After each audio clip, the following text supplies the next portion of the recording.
सर्वेपी सुखिनः सन्तु। नमस्कार।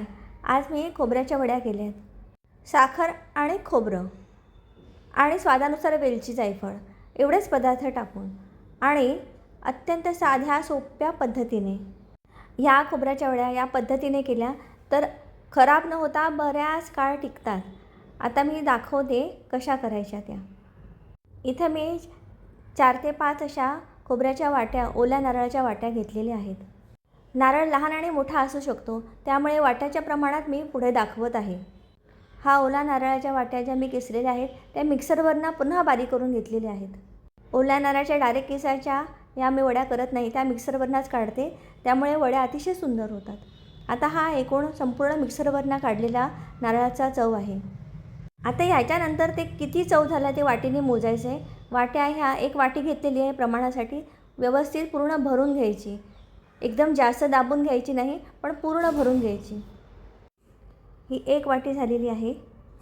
आता दुसरी वाटी मोजून बघते, पूर्ण वाटी भरून घ्यायची।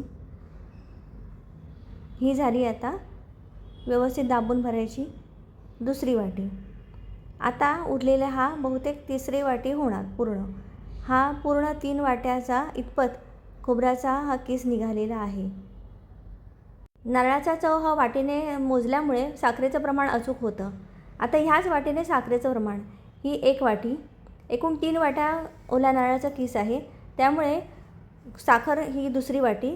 आता तिसरी वाटी घ्यायची, पण तिसरी वाटी 1 इंच, 1 बोटाचा पेर कमी इतपत घ्यायची, पूर्ण फुल भरून घ्यायची नाही।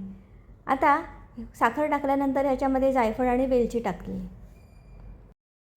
ही वेलची आणि जायफळ ही नंतर सुद्धा टाकली तरी चालते, पण शेवटच्या क्षणी ज्यावेळेस नारळ सुकतो त्यावेळेला घाई होते आणि वड्या करण्याच्या गडबडीमध्ये विसरू शकतो, म्हणून मी आधीच टाकलेली आहे। इथे मी ताट तयार करून ठेवलेले आहे। ताटाला तुपाचं बोट लावायचं, कारण इथे आपल्याला वड्या ज्या आहेत त्या बनवायच्या आहेत।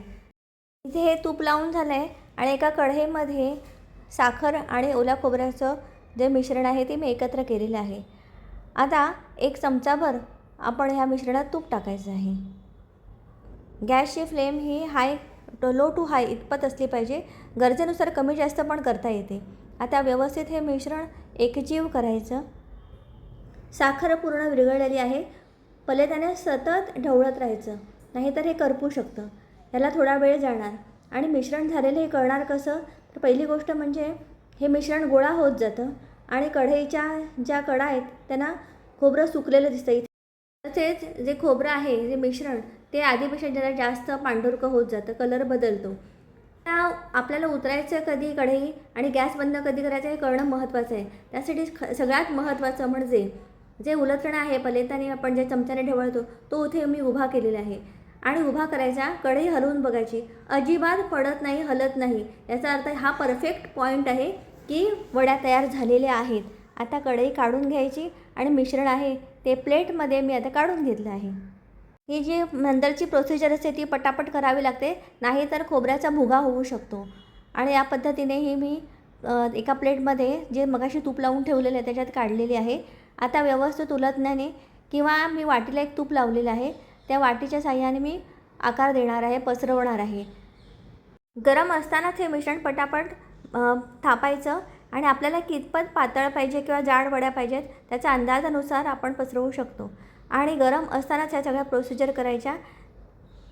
हे मिश्रण गरम गरम असतानाच पटापट थापायच्या, कारण सुकलं तर त्याच्या वड्या पडत नाही। आता ह्या जवळजवळ सुकलेल्या आहेत, लागलीच मी वड्यांचा आकार देत आहे। आपल्याला लहान मोठ्या कुठल्या आकाराच्या वड्या करायच्या आहेत त्यानुसार ह्या चाकूच्या का उलटण्याच्या साहाय्याने आपण शंकरपाळीसारखा किंवा चौकोनी आकार देऊ शकतो। अशा पद्धतीच्या ह्या वड्या तयार झालेल्या आहेत।